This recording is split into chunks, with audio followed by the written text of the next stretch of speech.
You know, it has been more of a sprint than a marathon this year for lawmakers at the State House. The pandemic shut down the assembly 2 weeks earlier last year, and it looked a lot different this year. WMER2 News' Eddie Kadam is at the State House tonight, where the governor talked about this year's session.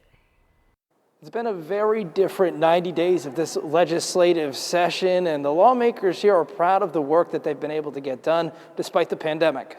So, Senators, day 90, we made it. On the last day of the session, there's no time to look back on the strange 90 days of glass barriers and virtual meetings. So much of this session has been focused on two key issues that have been the biggest stories of the year: relief and actions to handle and get us out of the pandemic, and police reform. A couple days ago, Governor Hogan vetoed several police reform bills, but those vetoes were quickly overridden. This is a serious issue.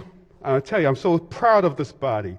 I'm so happy for this body to tackle this and to really be the first in the nation to enact a lot of these legislation. I really appreciate it. It really gives me and gives us hope. Among other things, the laws change what happens when police are accused of misconduct and how police handle situations. While the governor says this has been the most successful legislative session he's been a part of, he sees a lot of work to be done to reduce crime. I thought the Senate did a better job than the House, quite frankly. There were probably 7 of their 9 bills that we would have signed. We did let 2 of the bills go into law.